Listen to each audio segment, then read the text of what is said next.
اس کی آواز زور کے پانیوں کی مانند ہے۔ جب بنی اسرائیل میں ایلیا خدمت کر رہے تھے اور جب وہ ایزبل سے چھپ کر بھاگ کر چھپ گئے تو وہاں پر لکھا ہے کہ وہاں پر آندھی آئی، پھر آگ بھی آئی، پھر زلزلہ بھی آیا، پر خدا اس میں نہیں تھا۔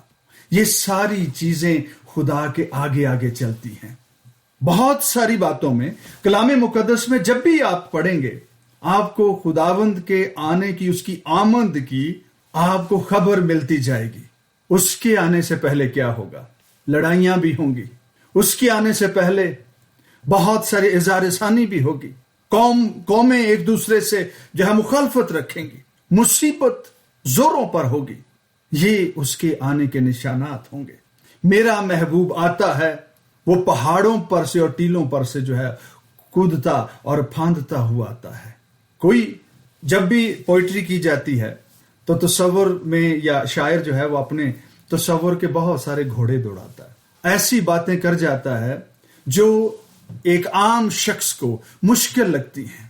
ان کو نہیں لگتا کہ ایسا حقیقت میں ہو سکتا ہے۔ مجھے شعر تو پتہ نہیں میں پوری طرح سے اس کے سجسس کر پاؤں یا نہیں۔ دشت و دشت صحرا بھی نہ چھوڑے ہم نے، بحیرۂ ظلمات میں دھڑا دیے گھوڑے ہم نے۔ اب بحیرۂ ظلمات جو ہے ظلم کا سمندروں میں تو گھوڑے نہیں دوڑتے، لیکن یہ سمندر جو ہے یہ ظلمت کا ہے، تاریکی کا ہے، ظلم کا ہے۔ تو تصور میں، پوئٹری میں جب بھی کبھی بات کی جاتی ہے، عام تخیل سے، خیال سے ایسا لگتا ہے کہ یہ چیزیں جو ہیں وہ قطعاً بھی پاسبل نہیں ہیں، امپاسبلز کی باتیں کی جاتی ہیں۔ ہمارا خدا جو ہے ناممکنات سچویشنز کو جو ہے وہ ممکن بنانے کی قدرت رکھتا ہے، بلکہ وہ عجیب ہے۔ میں اور آپ جب اس کتاب کو پڑھتے ہیں اس میں بہت ساری ایسی چیزیں ہیں جو ہمیں جو ہے وہ بڑی ناممکن سی لگتی ہیں۔ ایک بات خاص بتانا چاہتا ہوں، حضرت سلیمان جو ہیں ان کو بڑی مہارت ہے۔ غور سے سنیے اس بات کو، یہ کتاب سمجھنے میں آپ کی مدد کرے گی۔ یہ بات، حضرت سلیمان کو بڑی مہارت حاصل ہے نیچر کی باتوں کو لے کر خدا کی قدرت سے جوڑنے کی۔ جسم کے حصے ہوں، سر، آنکھ، منہ، کان، بازو، ٹانگیں، ان کو ان چیزوں کو تشبیہات میں، استاروں میں استعمال کرنے کی بڑی مہارت ہے۔ اگر آپ واز کی کتاب کا آخری چیپٹر پڑھتے ہیں تو وہاں پر کیا لکھا ہے؟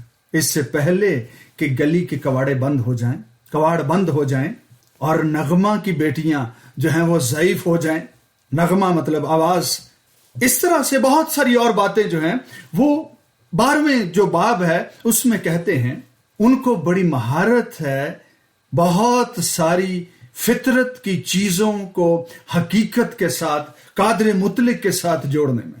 اور یہ جو کتاب انہوں نے لکھی ہے اس میں بھی ان کی مہارت بخوبی نظر آتی ہے۔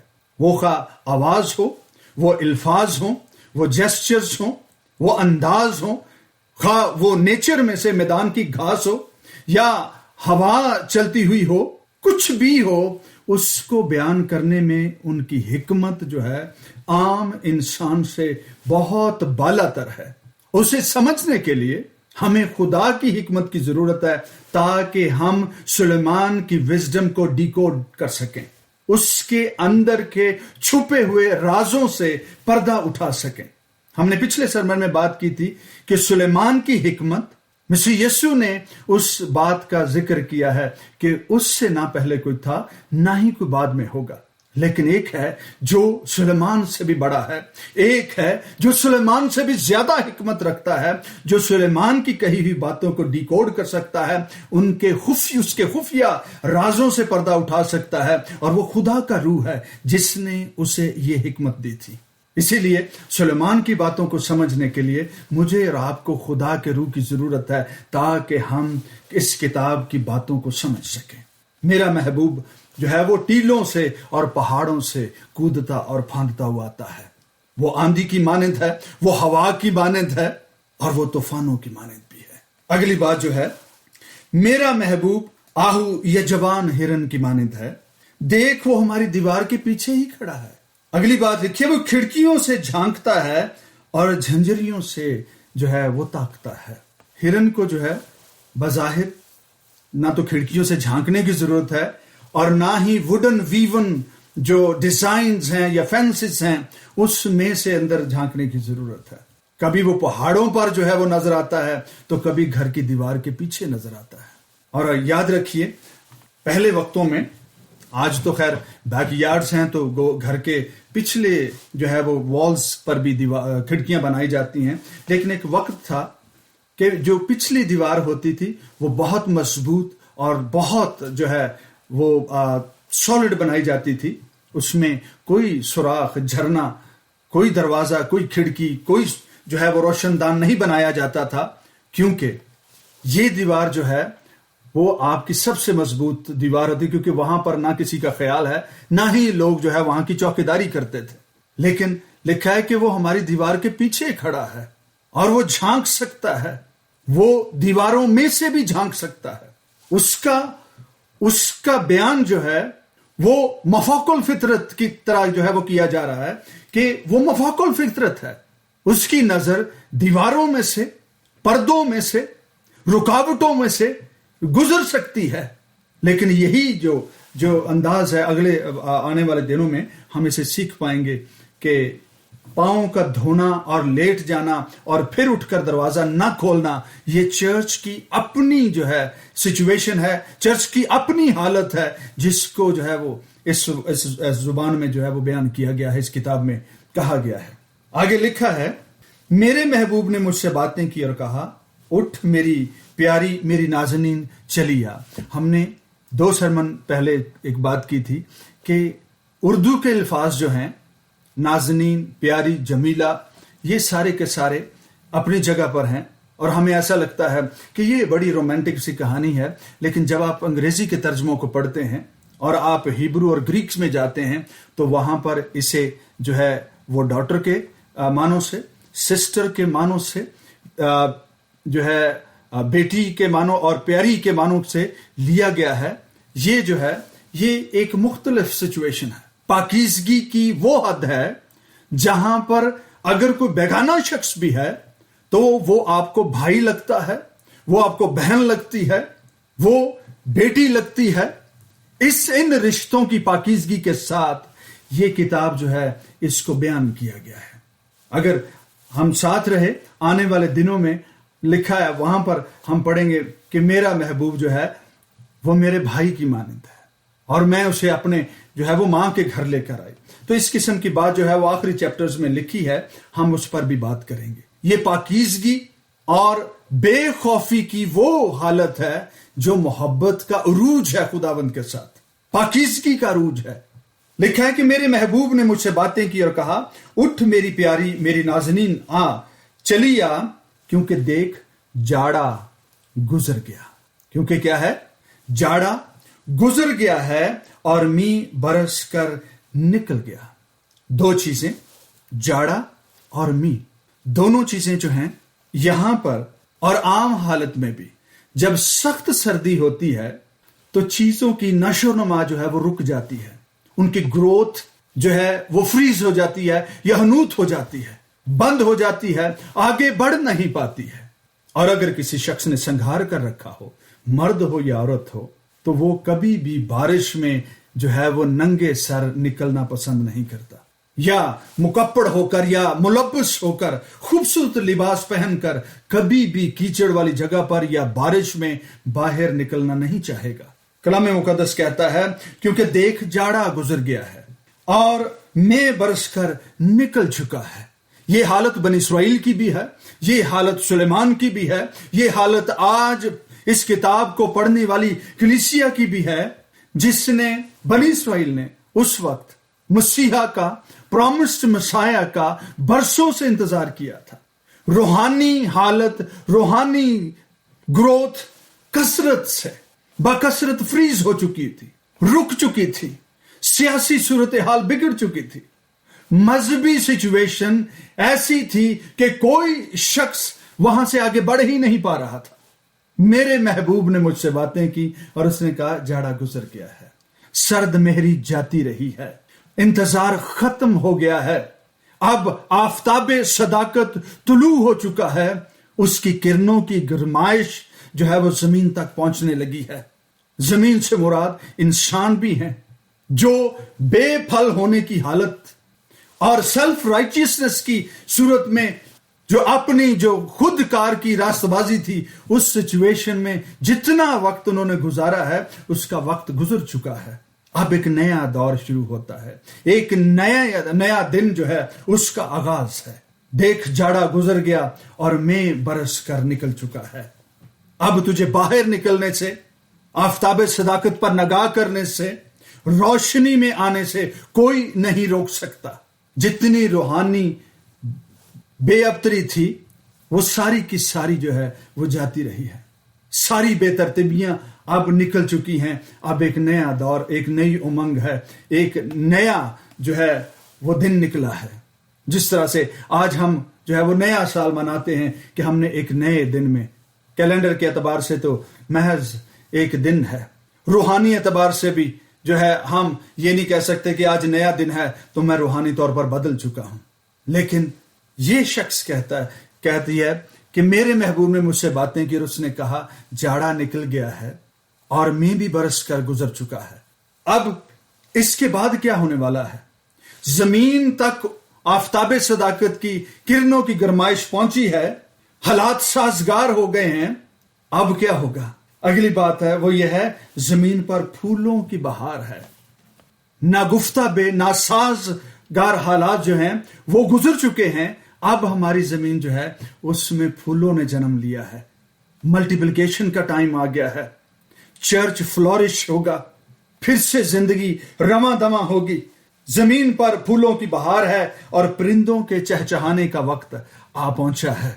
جب سخت سردی ہوتی ہے سخت سناٹا ہوتا ہے، لائف لیس سی جو ہے وہ زندگی لگتی ہے، میدان میں کوئی آواز سنائی نہیں دیتی، ایسا لگتا ہے کہ یہاں پر کوئی عجیب سی موت کا سا سناٹا ہے۔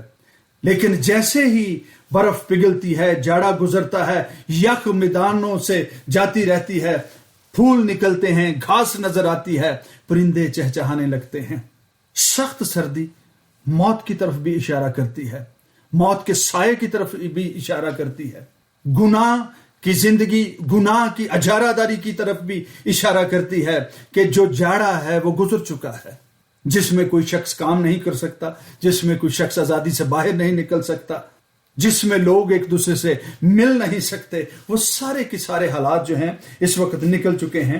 پرندوں کے چہچہانے کا وقت آ گیا ہے اور ہماری سرزمین میں کمریوں کی آواز سنائی دینے لگی ہے۔ اور آگے لکھا ہے، انجیر کے درختوں میں ہرے انجیر پکنے لگے ہیں۔ انجیر کا درخت، انجیر کے درخت کا پھل، انجیر کی تماثیل ہم سب بخوبی جانتے ہیں کہ اس کا تعلق انسانوں سے ہے، ہم سے ہے، بنی اسرائیل سے ہے۔ ہم نے تمثیل بھی پڑھی ہوگی کہ کسی نے اپنے پاکستان میں انجیر کا درخت لگایا۔ حبقوق نبی کے مطابق کچا پھل کا جھڑ جانا یہ لعنت کی اور بے برکتی کی نشانی ہے۔ اس نے کہا میرے محبوب نے مجھ سے باتیں کی ہیں، اس نے کہا کہ اب ہرے انجیر پکیں گے، کچے نہیں جھڑیں گے، ہماری سرزمین خوشحالی دیکھے گی، روحانی جو ہے وہ بالیدگی تک پہنچے گی۔ اب ہمارا پھل کبھی کچا نہیں جھڑے گا۔ کلیسیاں جو ہیں، جن کلیسیاؤں میں جو ہے وہ پھل لگا ہے، اب وہ بیک سلائیڈرز نہیں ہوں گے، ان کو برکت ملے گی، وہ بلوغت تک پہنچیں گے، وہ بالغ ہوں گے، میچور ہوں گے اور خدا کا کام کریں گے۔ یہ خوشخبری ہے ہم سب کے لیے۔ ہمارے ہاتھ کا کام انفنشڈ، انڈن، ناتمام کبھی نہیں ہوگا۔ ایک نیا دن ہے، ایک نئی امنگ ہے، ایک نئی برکت ہے جس کے تحت مجھے اور آپ کو چلنا ہے آج کے دن سے اور اس کے بعد بھی۔ نیا دن جو ہے محض دن بدلنے سے نیا نہیں ہوتا۔ ہمارے لیے نیا دن، کلیسیا کے لیے نیا دن وہ ہوتا ہے جس میں ہم خدا کے لیے پھل پیدا کرتے ہیں۔ کچے انجیر جو ہیں وہ پکنے لگے ہیں اور تاکیں پھولنے لگی ہیں اور ان کی مہک پھیل رہی ہے، ان کی خوشبو سونگھی جا سکتی ہے۔ They smell like sheep۔ ان کی گفتگو سے اندازہ ہوتا ہے کہ انہوں نے اپنے انداز زندگی کو بدل لیا ہے اور اب یہ خدا کے ساتھ چل رہے ہیں، ان کی خوشبو پھیل رہی ہے۔ کبھی کبھی بہت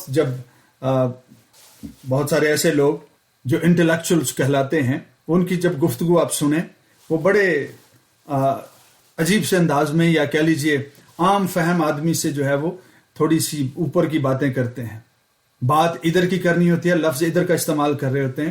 تو ایسے لوگوں کی گفتگو میں وہ کسی کو برا نہیں کہتے، وہ کہتے ہیں دس پرسن از اسمیلنگ۔ اس کا مطلب ہے کہ اس کی باتوں سے کسی خطرے کی یا کسی اچھی چیز کی خوشبو آ رہی ہے۔ یہ ایسی باتیں ہیں جو شاعر لوگ یا پھر انٹلیکچوئلز لوگ کبھی کبھی جو ہے وہ کہنا شروع کر دیتے ہیں، دس پرسن از اسمیلنگ۔ اس کی باتوں سے اس کے ارادوں کی خوشبو آتی ہے، اس کی سوچ سے اس کے فیوچر کی خوشبو آتی ہے۔ کلیسیا کی سوچ، چرچ کی سوچ، ہم سب کی سوچ سے ہمارا فیوچر ظاہر ہوتا ہے۔ اسی لیے پترس سے کہا گیا تھا، جب وہ بولا تو اس لوڈی نے کہا کہ you speak like your master, you speak like your master, کیونکہ تیری بولی جو ہے اس انداز سے لگتا ہے کہ تو گلیلی بھی ہے، اور جو تو لفظ استعمال کر رہا ہے اس سے لگتا ہے کہ تو یسوع کے ساتھ رہا ہے۔ گلیلی لوگ ایسے باتیں کرتے ہیں۔ یسوع کے شاگردوں کی زبان، ان کے الفاظ جو ہیں وہ مختلف ہوا کرتے تھے، اور کلام مقدس میں پالوس رسول کیا ہم سے کہتے ہیں، تم جب گفتگو کرو تو گویا خدا کا کلام، تمہارے انداز گفتگو سے تمہاری زندگی کی پریکٹسز جو ہیں ان کی خوشبو آئے۔ میری پیاری، میری نازنین، تو چلی آ، جتنی مصیبتیں تھیں ساری کی ساری نکل چکی ہیں۔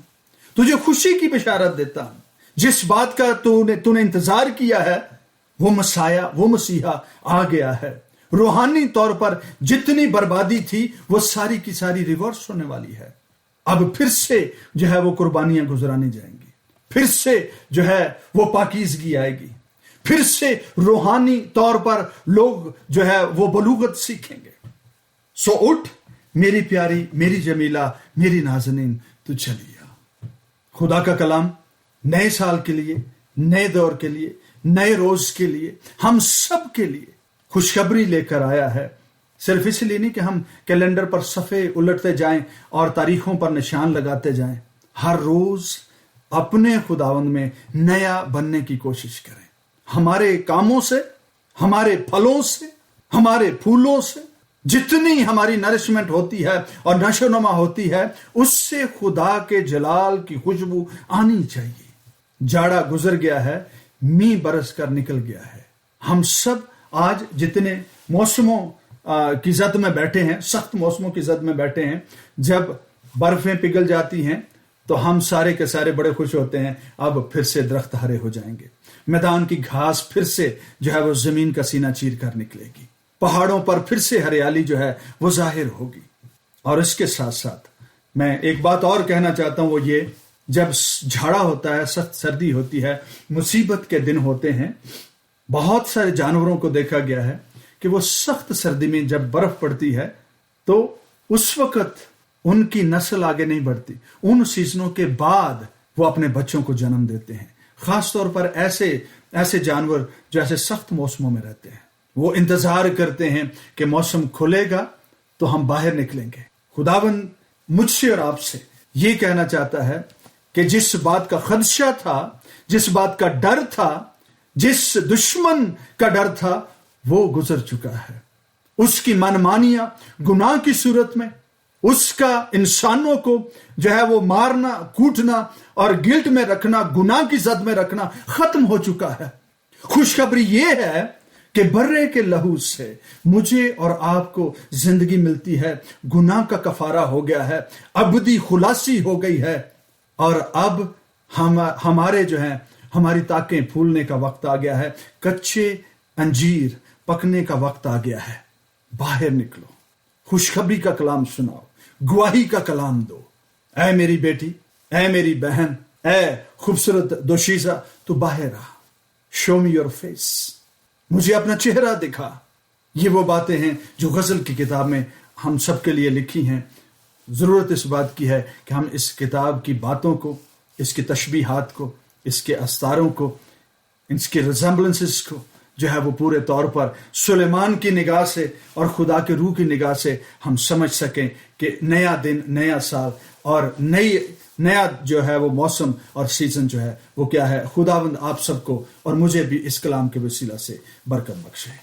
آئیے دعا کرتے ہیں۔ خداوند رب الافواج، تیرا شکر، تیری ہم تیری تعریف ہو۔ ہم سب مل کر تجھے مبارک کہتے ہیں۔ تیری قدرت، تیری محبت ہمارے لیے ہمیشہ خداوند مجسر رہتی ہے۔ ہم تیرا شکر کرتے ہیں۔ کتاب مقدس کی باتوں سے خداوند ہم تجھے ڈھونڈنے کی جستجو میں رہتے ہیں۔ ہماری مدد کر۔ تیرا شکر ہو، کلام کی باتیں جتنی ہم سمجھ سکے اس کے لیے تیرا شکر کرتے ہیں۔ جتنی ہماری سمجھ سے اب تک بالا تر ہیں، خداوند ہماری مدد کر کے ہم ان کو بھی ٹھیک طرح سے ہم سیکھ سکیں۔ تیری تعریف ہو، چرچز کی سلامتی ہو، مقدسوں کی سلامتی ہو، ہمارے خاندانوں کی سلامتی ہو، اور خداوند ہم سب انڈیویجولی تیرے پاس آئے ہیں یسوع ناصری کے نام میں۔ روحانی، جسمانی، جذباتی اور فائنینشیل پروٹیکشن خداوند ہم تجھ سے مانگ لیتے ہیں۔ تیرا شکر ہو، یسوع ناصری کے ابدی اور جلالی اور فتح مند نام۔